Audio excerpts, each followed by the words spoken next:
Have you ever reached a point in life where you looked around and realized the room is quieter, but somehow it feels right? As someone who has spent years studying aging and emotional well-being, I've seen this truth again and again. By the time we hit our 70s, we no longer need a crowd to feel complete. In fact, many of us start to feel an unexpected sense of peace as our social circles shrink. It's not loneliness, it's clarity. We finally understand that not every person we meet is meant to stay, and not every friendship needs to be held on to. In this video, I'm going to share 6 deeply personal, yet universal reasons why it's perfectly okay, maybe even necessary, to have fewer friends in your 70s. These reasons might challenge the way you see relationships, and they just might bring you a sense of relief you didn't know you needed. So stick around, because this conversation could change the way you see the next chapter of your life. Have you ever looked in the mirror at 70 and thought, I don't need to impress anyone anymore? Because here's the truth, you don't. One of the greatest freedoms that comes with age is the quiet realization that your worth no longer hinges on anyone else's opinion. You've lived, you've achieved, you've struggled, and you've grown. You don't have to prove your value through your job title, your social circle, or the size of your home. That race is over, and honestly, it was never really yours to run in the first place. I've spoken to countless older adults, people in their 70s, 80s, even 90s, and there's a common thread: relief. The pressure to be somebody finally lifts. Like my friend Harold. He spent decades climbing the corporate ladder, always trying to earn respect, to be seen. But now, he tells me he no longer seeks approval. He just is. And he's never felt more at peace. At this stage, your identity doesn't need to be wrapped up in what others think of you. You no longer need a crowd to validate your choices. You don't have to chase after friendships just to feel relevant or worthy. You are enough. And that right there is the beauty of getting older. Have you ever sat in a noisy room full of people and felt completely alone? That feeling hits harder as we age. In our younger years, we often crave company. We fill our calendars, attend parties, join clubs, thinking that being busy means being alive. But something shifts in our 70s. You start to realize that peace and quiet aren't just nice, they're necessary. As a psychologist who spent years working with older adults, I've seen this change countless times. Clients tell me, I used to love having people around, but now I just want silence. And it's not sadness, it's clarity. You reach a point where small talk feels empty and obligatory. Gatherings feel like chores. You stop entertaining people who drain your energy, not out of bitterness, but out of self-respect. You start valuing deep rest over shallow connection. Take Margaret, for example. In her 60s, she was the heart of every book club, dinner party, and family BBQ. But in her 70s, she quietly stepped back. Not because she was lonely, but because she was finally at peace with her own company. She said, I used to fear silence. Now it feels like home. The truth is, when you stop trying to be everywhere for everyone, you begin to be fully present for yourself. That's not isolation, that's freedom. Have you ever noticed how some of the people you thought would be there forever quietly disappeared when life got hard? By the time we reach our 70s, most of us have lived long enough to understand a hard truth. Not everyone you once called a friend was truly one. Over the years, I've seen, both personally and professionally, how easily relationships can fade. Not because of malice, but because life simply changes. People grow apart, interests shift, priorities evolve. I remember speaking with William, a retired teacher who once had a full social calendar. He told me how, in his younger years, he worked tirelessly to maintain friendships, checking in, organizing meetups, making sure no one felt left out. But when he slowed down, when health issues came, and his energy dropped, most of those people simply vanished. That kind of experience is more common than we like to admit. And it's why I believe having fewer friends at this stage in life isn't a loss. It's a form of emotional self-protection. The fewer people you rely on, the less room there is for disappointment. It's not about bitterness, it's about clarity. You begin to see who genuinely values you and who is just around for the convenience. And that realization, it's not sad, it's freeing. As we get older, we begin to realize something profound. Time is no longer something we can afford to waste. When you reach your later years, you start seeing time for what it truly is, a precious, finite resource. In our younger days, we were often caught up in the hustle, constantly investing time in social circles, work, and obligations. We had so much time that we thought we could always catch up or make up for what we missed. But once you're past 70, that mindset shifts dramatically. Every hour, every moment feels incredibly valuable. At this stage of life, you start asking yourself, is this how I really want to spend my time? The pressure to attend every gathering, to respond to every phone call, or to keep up with the expectations of others no longer feels like a priority. Instead, you realize the importance of choosing where you invest your energy. Take Richard, for example. In his early 80s, he had once thrived on an active social life filled with dinners and group outings. But over time, he noticed something surprising.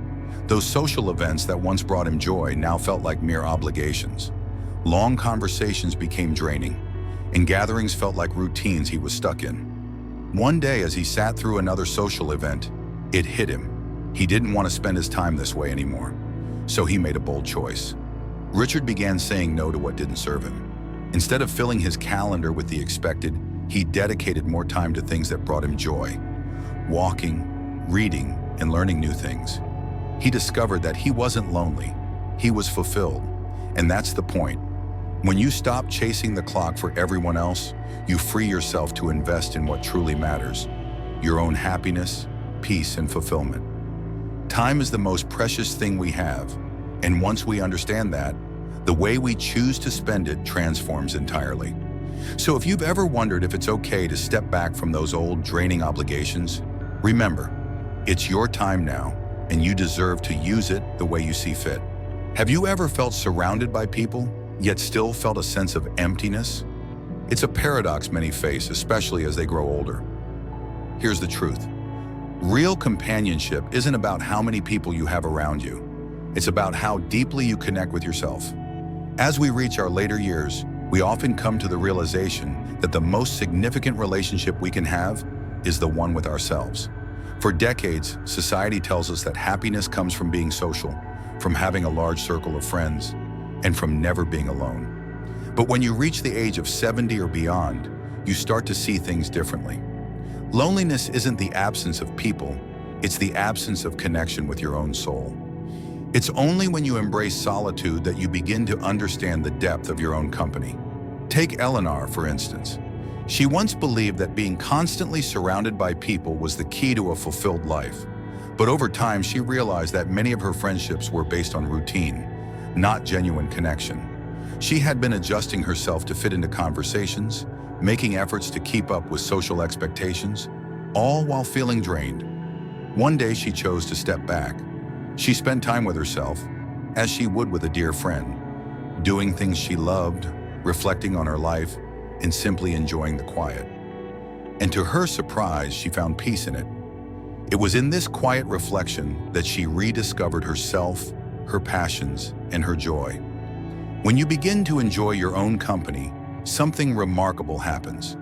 You attract relationships that are effortless. You stop chasing friends out of loneliness, and instead, the right people naturally find their way into your life. These are the people who respect your space, share your values, and bring peace instead of pressure. So ask yourself, are you truly comfortable in your own company? When you stop relying on others for entertainment, validation, or conversation, you unlock a level of freedom and joy that most people never experience. And this, my friends, is the ultimate form of companionship. True fulfillment comes from within, and when you embrace that, you realize you were never truly alone in the first place. If you're still watching, you might just find that your greatest companion has always been you. Have you ever wondered what life would feel like if you could let go of the friendships that weigh you down? What if letting go could actually make your life simpler, lighter, and far more fulfilling? As we age, the idea of holding on to every friendship can become a burden more than a blessing.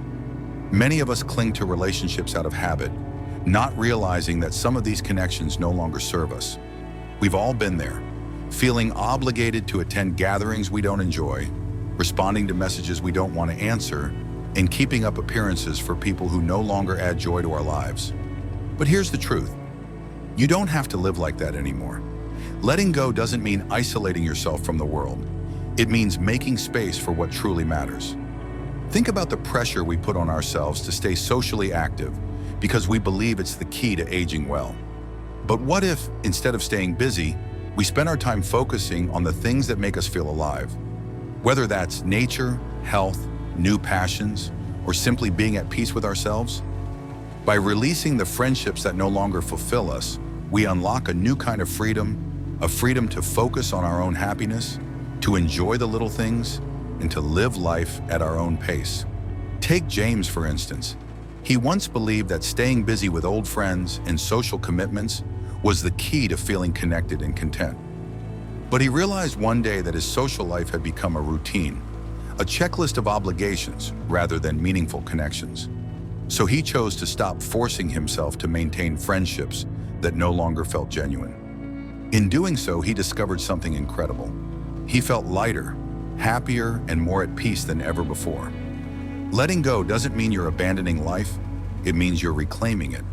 It means you're creating space for the things that bring you true joy and fulfillment.